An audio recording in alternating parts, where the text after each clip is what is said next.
This is the Sri Lanka Broadcasting Corporation.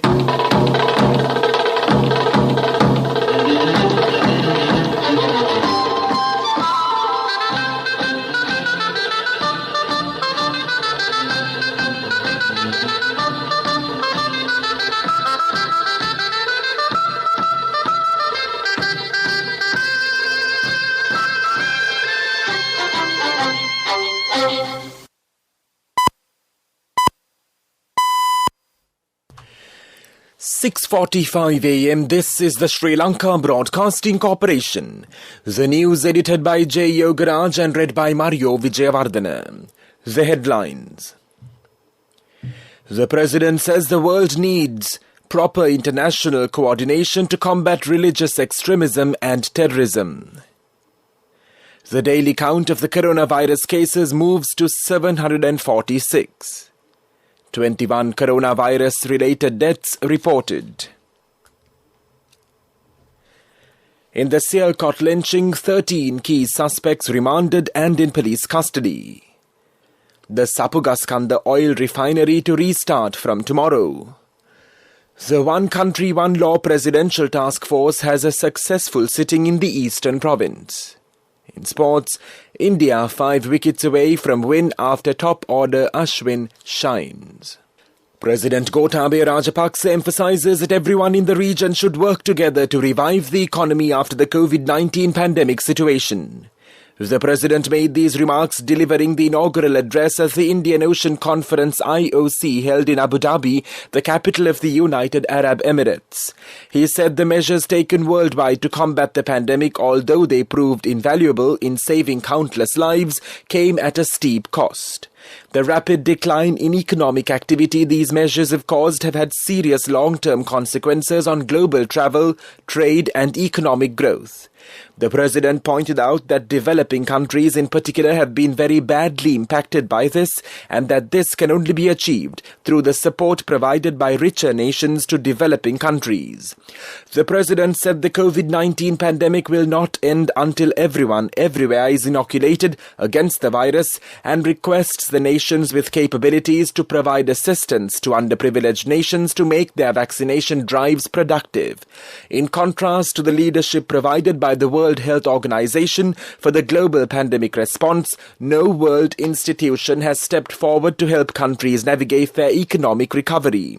Although the pandemic has affected rich and poor countries alike, a disproportionate impact is borne by poorer countries. The President pointed out that economies that are already burdened with external debt obligations are facing hardships and therefore it would be greatly appreciated if more action could be taken by wealthy nations as well as multilateral organizations to forgive, restructure or grant moratoria for the debt repayments of poorer countries struggling in the wake of the pandemic. As the pandemic has shown, adverse situations in one country can quickly have ramifications on the world region and eventually on the globe itself. That is why the countries across the region and the world at large must work together to solve problems that affect nations, whether in terms of epidemics, economy or ecology. The President said the ongoing climate crisis is perhaps the most difficult challenge that humanity needs to overcome. The Health Ministry says that another 160 persons have tested positive for COVID-19, pushing the daily count of new cases detected to 746 yesterday.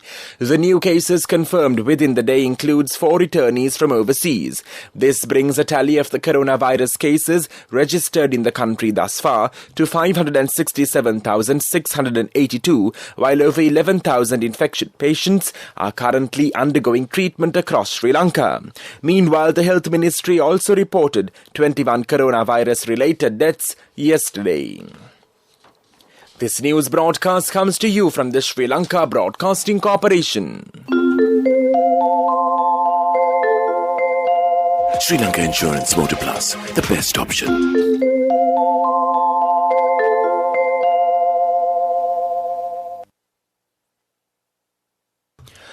At least 13 key suspects were remanded on Sunday and are in police custody in a case relating to the lynching of a Sri Lankan factory manager in Sialkot. the Pakistani media reports. As of Sunday morning, 6 more suspects were arrested as well, according to Pakistan's media. With the latest detentions, a total of 124 suspects have so far been arrested, which include 19 key suspects. The police said that the 13 suspects in their custody will be presented before an anti-terrorism court in Gujranwala. According to the police, rescue services had received the first complaint of the incident when the mob blocked GT Road.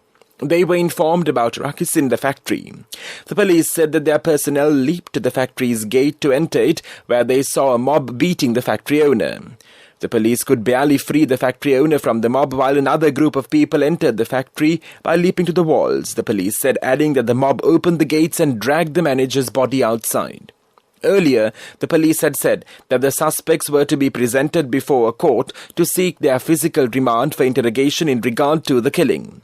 Meanwhile, a statement issued by the spokesperson of the Punjab police said that the new arrests were made with the help of videos of the incident. The arrested suspects can be seen torturing the Sri Lankan citizen in the video, the spokesperson said. He said that the suspects had been hiding at their friends' and relatives' residences. The spokesperson further stated that the police is using modern technology for the investigations, and 19 of the arrested suspects are found to have played a key role in the lynching. He said that the Punjab Chief Minister Usman Buzdar and the Inspector General of Police are overseeing the investigations in person, while CM Buzdar has assigned the task of case follow-up to the Prosecution Secretary. A day earlier, the Punjab government had sent an initial investigation report of the Sialkot tragedy to Prime Minister Imran Khan. As per the preliminary report, a dispute had emerged when Kumara removed some posters from the walls of the factory at 10:28 a.m. The posters were reportedly inscribed with the name of the Holy Prophet. Shortly after, the factory owner had reached the spot and resolved the issue. Kumara had apologized for the misunderstanding on his part. After Kumara made the apology, the matter was reportedly considered settled and the factory workers had dispersed. However, some workers then incited their colleagues to attack the manager. Within a few minutes, a mob formed and set on the victim within the premises of the industrial unit, eventually killing him. A total of 13 security guards were present in the factory as the brutal attack was occurring. None of them tried to rescue the victim or disperse the mob, the report had said. Kumara's body was later dragged outside the factory. The police received a phone call at 11:28 a.m. about the incident, officials said. A police party had reached the site within 12 minutes. Priyanta's wife pleads for justice. It is reported that the remains of Priyanta Kumara will be brought to Sri Lanka today. Meanwhile, the brother of Sri Lankan assassinated factory manager Priyanta Kumara Diyavadana urges the media and social media users to stop circulating videos of his brother's brutal torture and murder. Videos of the murder of Priyanta are still circulating widely on social media. Priyanta's brother said that the spread of videos of his brother's murder on social media networks has caused shock and distress to his family, especially to his 2 children and the wife. He requests the social media authorities to take immediate action to remove the videos, which are already circulating on social media.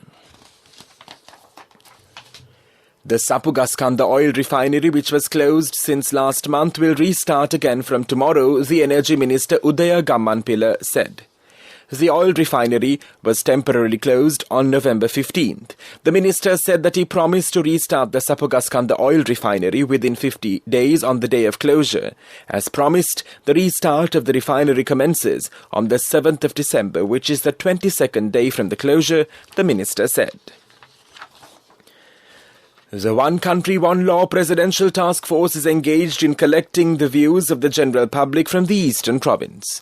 The response from the general public was high, and many have shown interest in expressing their views in this regard. The task force had a successful sitting at Battikalo and Valachennai divisional secretariats on Saturday. The public also said that it is an honour for the task force giving prominence to the Eastern Province in their busy schedule. That's local news. In 200 meters, turn left. This is not just my daily commute. I drive to power my nation's future. Sri Lanka Insurance Motor Plus introduces specialized motor insurance for you who drive our nation forward. Choose tailor-made insurance solutions. Up to 75,000 rupees claim settlements within 3 working hours. Exclusive discounts through Motor Plus loyalty rewards. Easy and 0% interest payment plans. Only from Sri Lanka Insurance.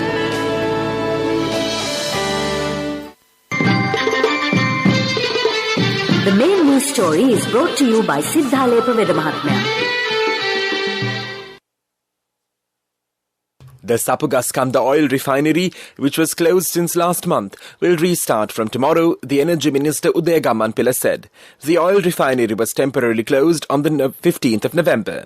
The minister said that he promised to restart the Sapugaskanda oil refinery within 50 days on the day of closure. As promised, the restart of the refinery comes on the 7th of December, which is the 22nd day from the closure, the minister said. The main news story was brought to you by Siddhalepa Vedamahatmya. Watch Life is brought to you by Tertiary and Vocational Education Commission. The health authorities have requested the public to follow the health guidelines strictly as the coronavirus infections cross the 700 mark for the last few weeks. The Director General of Health Services, Dr. Sela Gunawardena, said that it is a high risk for the public to get involved with large gatherings or get-togethers. He requests the public to refrain from travelling between provinces. He points out that 600-750 coronavirus patients are still being reported daily from the country. Therefore, he emphasises that the pandemic can spread rapidly again if the public acts irresponsibly. If you follow technical and vocational education and training courses, select a course registered and accredited institute by TVEC. Be aware on unregistered institutes which are promoting without having registration. Visit www.tvec.gov.lk for more information. Message from Tertiary and Vocational Education Commission. Coming up, World News.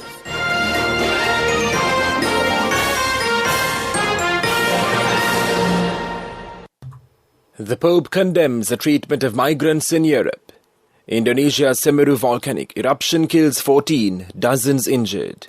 A military truck rams into a group of Myanmar protesters in Yangon. The Pope has denounced narrow self-interest and nationalism over the way the European countries treat migrants. Speaking on the Greek island of Lesbos, Pope Francis called the neglect of migrants the shipwreck of civilization. The Pope first visited Lesbos in 2016 when it was a major entry point for people trying to reach Europe. The eruption of the Semeru volcano has killed at least 14 people and injured dozens on the Java island, Indonesia's disaster agency said on Sunday, as rescue teams searched for victims under layers of ash, sometimes digging with their bare hands. Semeru, the tallest mountain on Java, threw up towers of ash and hot clouds on Saturday that blanketed nearby villages in the East Java province and sent people fleeing in panic. The eruption destroyed buildings and severed a strategic bridge connecting two areas in the nearby district of Lumajang with the city of Malang, authorities said. A BNPB official said in a news conference late on Sunday that 14 people had been killed, 9 of whom have been identified, and 56 people suffered injuries, most of them burns. Around 1,300 people have been evacuated while 9 people remain unaccounted for, the BNPB said. Taufik Ismail Marzuki, a resident in the district of Lumajang who had volunteered to help, told the Reuters news agency that rescue efforts were very dire because of the severed bridge and volunteers lacking experience. In a video he recorded police and military officials trying to excavate bodies with their bare hands. Rescuers in the village of Kura Kebakan, also in Lumajang, found the body of a mother still holding her dead baby, the state news agency Antara reported. A Reuters witness in the Sumbervulu area said homes and vehicles were almost completely submerged by thick grey ash, fallen trees, blocking roads, and a cow which villagers had been unable to rescue lay by the roadside.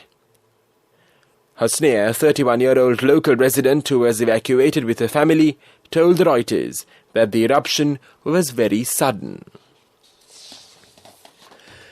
Several people have been injured after a military truck rammed into a crowd of protesters in Myanmar's commercial capital Yangon.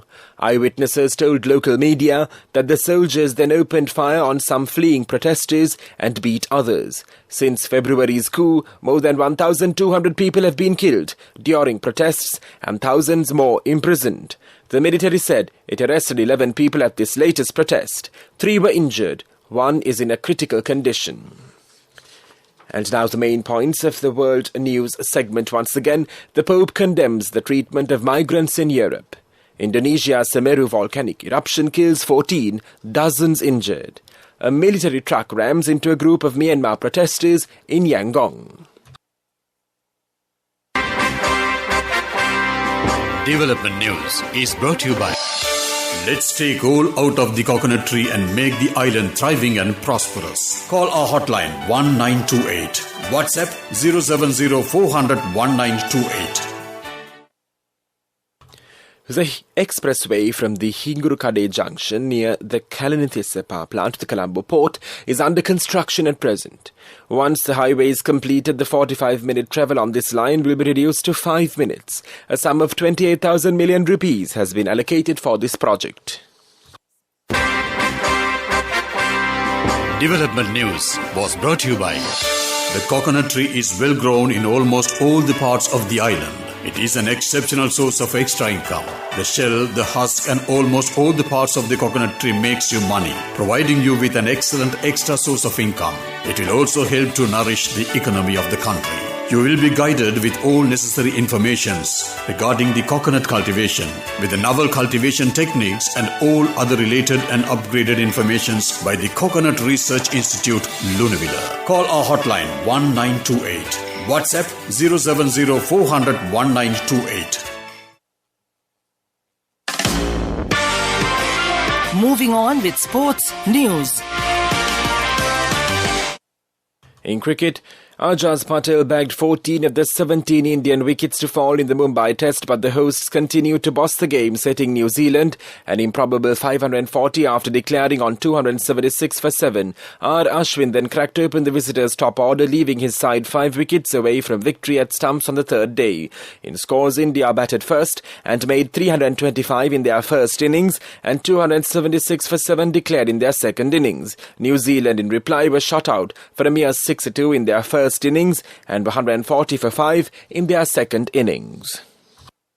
Cash through NSB globally and win wonderful gifts locally. Will you be the lucky winner of the NSB Golden Jubilee? 50 gold sovereigns for the top prize winner of the NSB Golden Jubilee. Scooters for the 10 second prize winners. iPhones for the 10 third prize winners. Mountain bikes for the 29 fourth prize winners. From October 1st, 2021 to September 30th, 2022. Remit a minimum of $100 or an equivalent amount in any foreign currency through NSB U Trust for 6 months consecutively. Send more money and increase the chances of winning. Business News, sponsored by National Savings Bank, the safest place for your money. Despite many obstacles, the country has achieved a tea export revenue of $1.2 billion till the end of November. The tea board's chairman, Jayampati Moldigoda, told a felicitation ceremony held in recognition of the historic achievement of conducting the Colombo tea auction on an online platform for the first time in over 125 years, held at the Shangri-La Hotel in Colombo recently. He expressed optimism that the tea exporters would by the end of the year be able to achieve a target of $1.3 billion in tea exports revenue. In rupee terms, they have already achieved 242 billion rupees. He said this rupee figure was significant because that it is what trickles down right up to the farmers. Business News, sponsored by National Savings Bank, the safest place for your money. Cash through NSB globally and win wonderful gifts locally. Will you be the lucky winner of the NSB Golden Jubilee? 50 gold sovereigns for the top prize winner of the NSB Golden Jubilee. Scooters for the 10 second prize winners. iPhones for the 10 third prize winners. Mountain bikes for the 29 fourth prize winners. Economic news, courtesy of... I bought my daughter a laptop for her work by managing my finances. Whatever the expenses may be, I can't afford to miss out on life's special moments like her birthday or our anniversary. So you need to invest to make your family's future flourish. Saving money isn't easy when you have responsibilities. That's why we promise to give you the best returns and guarantee on your investment. LOLC Finance Fixed Deposits. Maximize your savings. LOLC Finance PLC, incorporated on the 13th of December 2001, is rated SLA stable by ICRA Lanka Limited and is licensed by the Monetary Board of the Central Bank of Sri Lanka under the Finance Business Act number 42 of 2011. As Sri Lanka battles to revive its COVID-battered economy, New Delhi and Colombo have agreed on a four-pronged cooperation package comprising urgent food and health security, energy security, currency swap and Indian investments. The short to medium-term plan was decided during Sri Lanka Finance Minister Basil Rajapaksa's visit to India this week. He met his Indian counterpart Nirmala Sitharaman and External Affairs Minister S. Jaishankar among others. The brother of Sri Lanka Prime Minister Mahinda Rajapaksa and President Gotabaya Rajapaksa, and Basil Rajapaksa is considered a political strategist. He was a confidant of Mahinda Rajapaksa when he was president. Saving money isn't easy when you have responsibility. That's why we promise to give you the best returns and guarantee on your investment. LOLC Finance Fixed Deposits. Maximize your savings. LOLC Finance PLC, incorporated on the 13th of December 2001, is rated SLA stable by ICRA Lanka Limited and is licensed by the Monetary Board of the Central Bank of Sri Lanka under the Finance Business Act number 42 of 2011.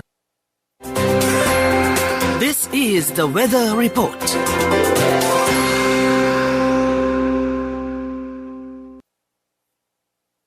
The Met Department says showers or thundershowers will occur at several places in the western, Sabargamu's central, northwest, Nuva and the southern provinces during the evening or night. Heavy rainfall above 100 millimeters can be expected at some places in these areas. Showers or thundershowers may occur at a few places in the north central province and in the Vavuniya and Mana districts. A few showers can occur in the western and the southern coastal areas during the morning too. Mainly fair weather will prevail elsewhere. Misty conditions can be expected at some places in the Sabargamu, central and the Uva provinces during the morning. This weather report was issued this morning at 4:30 a.m. Further details could be obtained by visiting the official website of the department. Meanwhile, the international weather forecast website AccuWeather.com reports that the day's weather will be bright with occasional showers. Today's daytime temperature would be around 29 degrees Celsius. There will be light showers in many places in the Colombo district in the night. Tonight's temperature will be around 24 degrees Celsius and there will be scattered showers in select spots late in the night. The ground temperature would be 25 degrees Celsius at the time of this news broadcast. The air quality index is 23, which shows a fair condition in Colombo. The air quality is generally acceptable for most individuals. However, sensitive groups may experience minor to moderate symptoms from long-term exposure. That was the weather report. And now the headlines of this news broadcast once again. The President says the world needs proper international coordination to combat religious extremism and terrorism. The daily count of the coronavirus cases moves to 746. 21 coronavirus-related deaths reported. In the Sialkot lynching, 13 key suspects remanded and in police custody. The Sapugaskanda oil refinery to restart from tomorrow. The One Country, One Law Presidential Task Force has a successful sitting in the Eastern Province. In sports, India 5 wickets away from win after top order Ashwin shines. That concludes this news broadcast.